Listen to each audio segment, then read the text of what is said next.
Welcome to my new YouTube series, Linear Algebra and Trigonometry, where we will explore the beauty and power of mathematical concepts that are foundational to so many areas of science, engineering, and beyond. In this series, I will guide you through topics step by step, ensuring both clarity and depth, whether you are a beginner or looking to sharpen your understanding.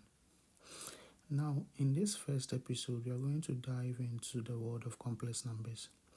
You might be familiar with numbers like integers, say -3, -5, 4, 9, 11, and so on, right? Also, you might be familiar with fractions, say 5, 11, -11/4, and so on. Or even irrational numbers, say square root of 2. But what happens when we need to solve an equation? Let's say we have this equation to solve: x squared plus 1 equal to 0. Remember, none of these familiar numbers is going to satisfy this equation that we have over here. So the idea of complex numbers is mathematicians expanded the number system that we know, which is from -infinity to +infinity, right? They expanded this number system to create complex numbers, unlocking a new dimension of mathematics. Now, a complex number is always of the form where we have z is equal to a plus bi, where in this case we call this the real part. So we call a the real part of z, and it can be represented as the real part of z like this. We call b the imaginary part, so we can also have this be the imaginary part, where we can also represent it by imaginary part of z. And I is the imaginary unit that we are talking about, which is a complex number in this case. Now, one thing I have to know about I is the fact that I squared is always equal to -1.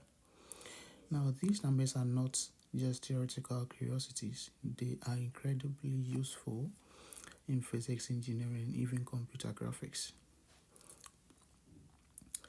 Now, under this chapter, which is complex numbers, we are going to look at the definition and representation of complex numbers.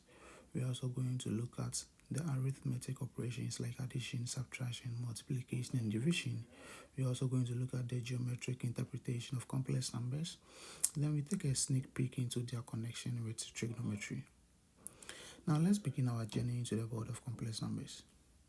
The key to solving equations is an understanding phenomena that the real numbers alone can't handle. By the end of this video, you will see how these numbers combine algebra and geometry into one beautiful system, right? So, as I said over here, let's try to solve the equation x squared plus 1 equal to 0. In that case, remember, to solve an equation, you send this to the right hand side, you have -1. So to find x will be equal to the square root of -1. But the thing is, we don't have any real number, right, that will give you -1, the square root of -1. So the problem is, that is where we tend to introduce our complex numbers. So now the square root of -1 is equal to plus or minus I. That is why over here we have I squared to be equal to -1. Because if we take the square root of -1, we get back I. So that's the connection between them. Now, using this idea, now let's try to solve some quadratic equation. Let's say you've been asked to solve x squared minus 6x plus 13 equal to 0. How do you solve this?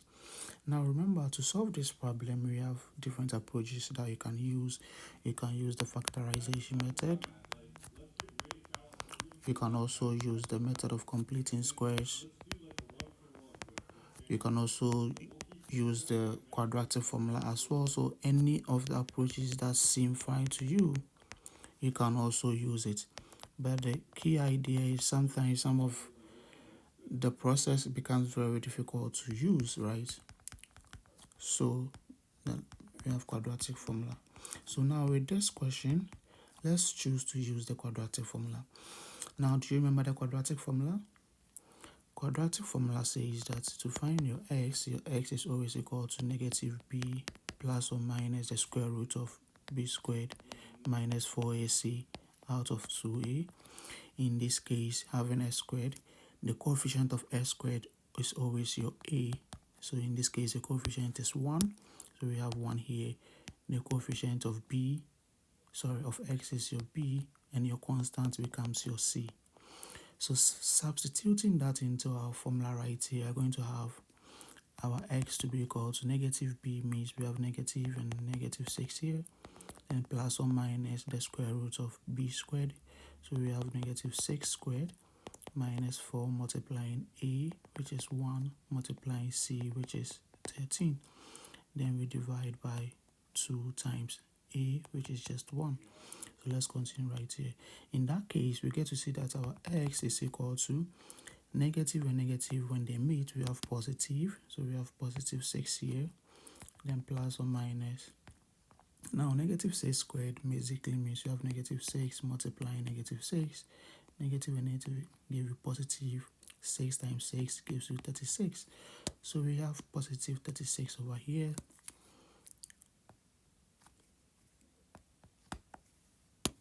And now we subtract, right? So 4 by 1 is 4 times 3, times 13.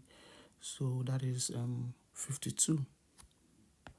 And we have to divide everything by 2.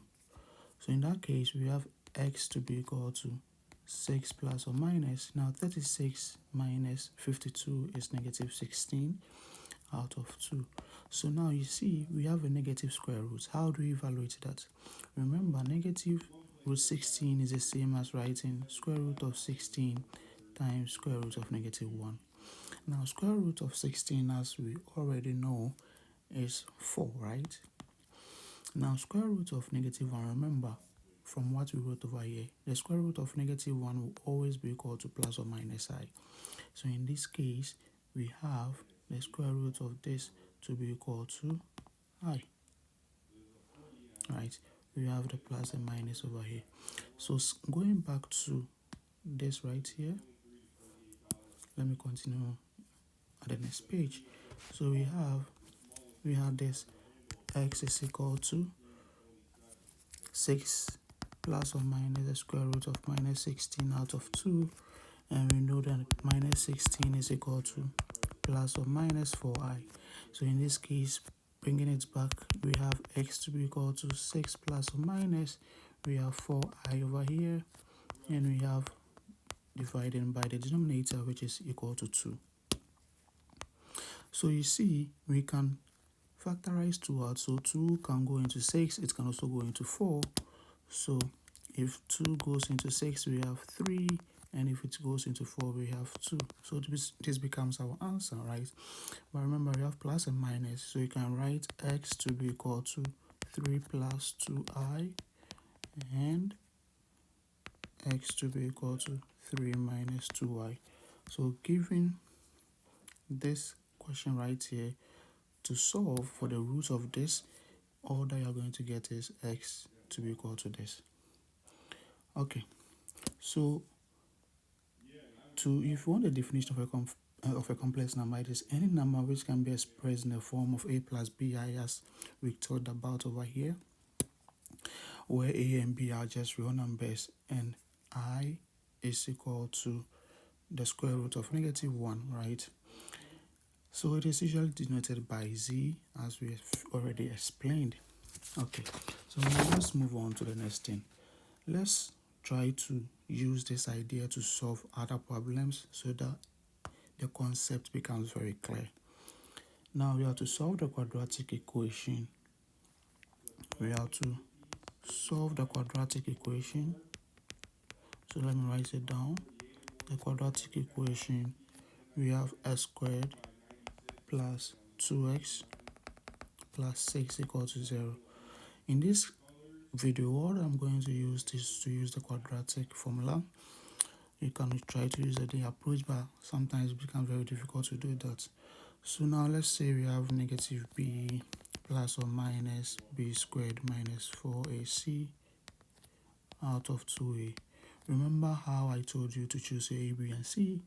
Yes, so your a is always your coefficient of x squared. In this case, we have 1. Your b is a coefficient of x. We have 2 here. And your c is always a constant.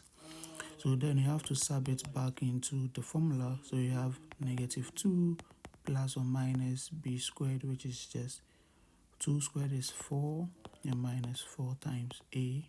A is 1, and c is 6. Then we divide by 2 times a. 2 times 1 is 2. So let's continue right here. So in that case, we are going to have our x to be equal to negative 2 plus or minus. Now, what is the square root of this? So we have 4 minus, now 4 by 1 is 4 times 6, that is 24. Then we divide by 2.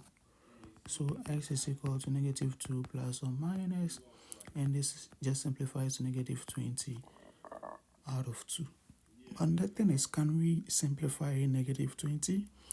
Note, let's rewrite negative 20. Negative 20 is the same as 20 times negative 1. So always remember, to do this, you always have to simplify. You always have to write the square root of negative 1, right? And in doing so, first of all, let's simplify root of 20. Root of 20 can be simplified using a perfect square and any other number. So if we divide 20 by 4, we get 5. So you can have 4 times 5, which is the same as root 4 times root 5. But root 4 that we know is 2. So if we multiply 2 by root 5, we get to root 5. So root 20 simplifies to 2 root 5. But remember, we have negative 1 over here, which is just I. So we have over here I. So in this case, if we simplify negative 20, we're going to have plus or minus 4i, right? Sorry, plus or minus 2 root 5i. Then we sub it back into what we have over here. So in that case, let's do that really quick. In that case, you're going to have x to be equal to negative 2 plus or minus 2 root 5i. Then we are dividing by 2. So you see, we can continue to divide by 2. So we have negative 1 plus or minus, then we have root of 5i. And this can be written as minus 1 plus root of 5i and minus 1 minus root of 5i. So one thing that you have to notice, if you have z, for instance, you have z is equal to a plus bi. Let me rewrite this. Z is equal to a plus bi. Now, when you have the real part of z, right? When you have the real part of z to be equal to 0, then we call this imaginary, purely imaginary number. Basically, what this means is when the real part is 0, that is when a is equal to 0, all that we are going to have left is just bi, right? Now, bi is a constant or a real number, so it can be any real number. So we can have, say, negative 5i, 6i, whatever that we have, right? So whenever you have something like this, where you have no real term attached to it, we call it a purely imaginary number. Now, also, when you have something like this, where we have our imaginary part to be equal to 0, so let's say we have z to be equal to just the a part, right? In that case, a is also a real number. We can have z is equal to 5, or z is equal to 8, or z is equal to negative 4, whatsoever. In that case, we call z to be equal to, we have purely real number. So when you see these kind of terms, it basically says the same thing. There is no difference, right? So when you see a purely imaginary number or a purely real number, Now you know what it means. Now let's go ahead to solve two other questions to solidify our concepts. Okay, so now let's look at this question.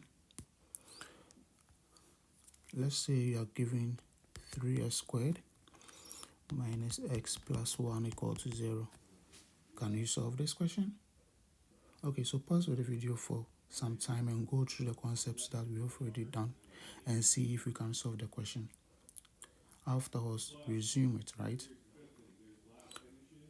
Okay, so let's say that you are done. I trust you. I know that you did it, right? So let's go through it together. Let's say we have x to be equal to plus or minus b squared minus 4ac over 2a.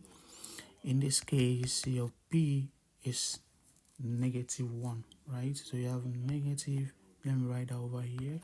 So in that case, we have a to be the coefficient of x squared, so 3, b is the coefficient of x, so -1, and c is our constant.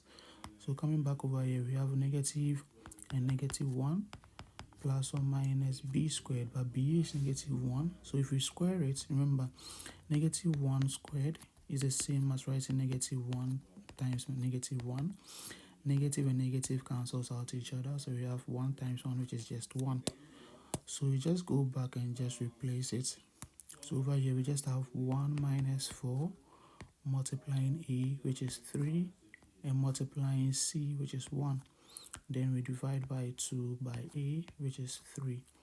So our x is going to be equal to 1 plus or minus.